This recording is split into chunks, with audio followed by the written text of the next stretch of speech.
ही ये बताता चलूं, आयत पड़ी थी हजरत अली शेर खुदा के सामने भी आयत पड़ी गई।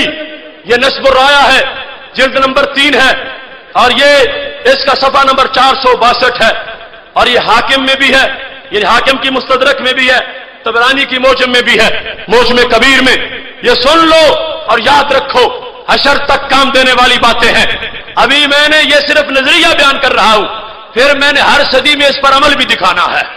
हमने गढ़ा नहीं, हर सदी से अमल पेश करने के लिए किताबें रखी हैं कि हम जिस पर हैं, हम उस मजहब पर हैं जो बुखारी के उस्तादों का मजहब है, जो उनके दादा उस्तादों का मजहब है, जो सहाबा का है, ताबीन का है, तबे ताबीन का है। हम वो नहीं है कि जिनके पीछे कोई तारीख ना हो। हमारा तो सीना सीने से मिला हुआ है। और देखो कितनी खुशकिस्मत है हमारी सटेज। अभी नबीरा हजरत शेर रब्बानी पीर तरीकत आफ्ताब नक्शबंदियत हजरत साहबजादा मियां मोहम्मद अबू बकर साहब नक्शबंदी हाफिज़हुल्लाह तशरीफ लाए। ज़ैग़म इस्लाम तर्जुमान अलहा कभी पहुंचने वाले हैं, और मैं अपनी बात को समेट रहा हूं। ये हजरत अली रज़ी अल्लाह तआला अन्हु के सामने कूफा में कुछ लोगों ने तकरीरें की, कहने लगे अली हम तो तुझे अमीरुल मोमिनीन क्या मोमिन भी नहीं मानते माज़अल्लाह। आपने फरमाया क्यों, मुझे क्या हुआ? कहने तुमने कुरान का इनकार किया। आपने फरमाया कैसे? कहते तुमने हजरत अमीर मुआविया से सुलह करने के लिए हजरत अबू मूसा अशरी और हजरत अमर बिन आस को हकम माना। तुमने कहा जो ये फैसला करे वो मुझे मंजूर है। तुम्हें याद नहीं रहा कि रब का कुरान क्या कहता है? इनिल हुक्मु इल्ला लिल्लाह, हुक्म सिर्फ अल्लाह का है, हुक्म सिर्फ अल्लाह का है। और तुमने हुक्म जो है वो बंदों का मानना शुरू कर दिया। बंदों का हुक्म तुम सामने ले आए, हुक्म सिर्फ अल्लाह का है। जिस वक्त वो ये आयत पढ़ रहा था तो हजरत अली रज़ी अल्लाह तआला ने जवाब दिया कलिमतु हक़ उरीदा बिहल बातिल। फरमाया बात सच्ची है, मतलब बिल्कुल झूठा है। चलते चलते खारजी दोष में आ गए और शुरू से फितना खारजियत कताल की तरफ जाता है। तलवारें उन्होंने ले ली, हरौरा बस्ती इराकी वहां इकट्ठे हो गए। हजरत अली ने कहा ठीक है चलो, अगर निकलते हो तो मैं भी आ रहा। फरमाने लगे इन खारजियों के सर उतारूंगा जिन्होंने मुझ पर कुफर का फतवा लगाया है। ये इस वक्त फितना है इस जमीन पर, इसको खत्म करने के लिए मैं आगे बढ़ूंगा। जिस वक्त फौज पहुंची उस बस्ती के करीब, हजरत अब्दुल्ला बिन अब्बास रज़ी अल्लाह तआला अन्हु ने यह कहा, कहने लगे भाई अली जरा ठहरो, जोर ठंडी करके पढ़ो, मैं उनसे मुज़ाकरात तो कर लूं, कहीं गलतफहमी में ना मारे जाएं। तुम्हारी तलवार तो सर उतार देगी मगर हम वादे पूरे करेंगे। ऐसा नहीं है कि बच्चों को भी धमाकों में उड़ा दें और बड़ों को भी, मस्जिदों को भी और अस्पतालों को भी नहीं। पहले बुरे वो जरूर हैं मगर हम उनसे जाके बात करते हैं। हजरत अब्दुल्ला बिन अब्बास रज़ी अल्लाह तआला अन्हु चले गए और जाके उनको कहा और तुम्हें क्या है, तुम अल्लाह के नबी अलैहि सलाम के दामाद के खिलाफ बोलते हो, क्यों बकवास करते हो उनके खिलाफ? तो कहने लगे हमारा कोई जाती मसला नहीं है, हम तो कुरान के हामी हैं और वो कुरान के मुखालिफ हैं। बड़े बदबख्त निकले। हज़रत अब्दुल्ला बिन अब्बास ने कहा क्या मुखालफत की उन्होंने? तो उन्होंने खारजियों ने 3 एतराज की, इस वक्त एक बयान कर रहा हूं। तो कहने लगे देखो अल्लाह का फरमान है इनिल हुक्मु इल्ला लिल्लाह, सूरह यूसुफ के अंदर यह बात मौजूद है, आयत नंबर 40 है, इनिल हुक्मु इल्ला लिल्लाह, लिल्लाहिल अमर के नारे आज भी है, इनिल हुक्मु इल्ला लिल्लाह। खारजी कहने लगे हुक्म सिर्फ रब का है। और हजरत अली रज़ी अल्लाह तआला ने बंदों को भी मान लिया, हम तौहीद परस्त हैं, हम नहीं मानते किसी को।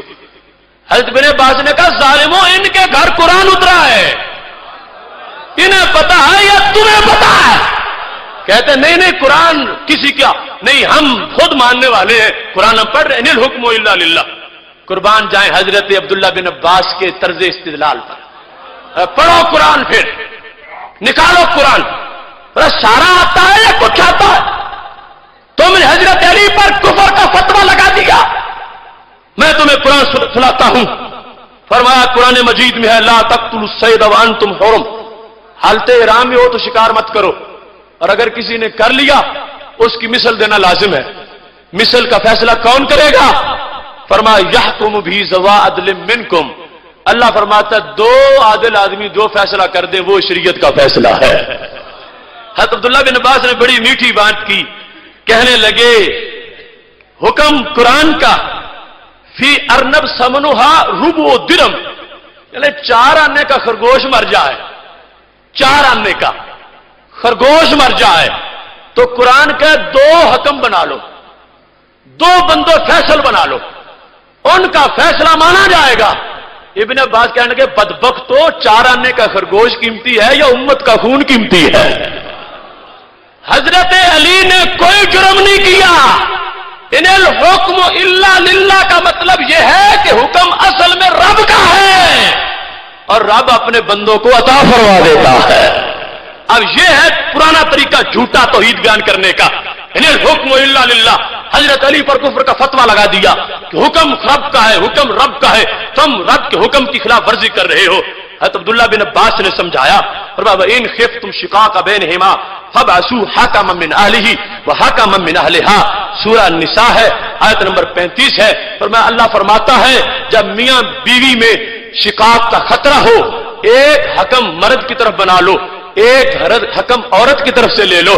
پھر بڑا میٹھا جملہ بولا، کہنے لگے ایک گھر کے مسئلے میں 2 حکم بنانا جائز ہے تو امت کو بسانے کے لیے ناجائز کیوں ہو گیا ہے؟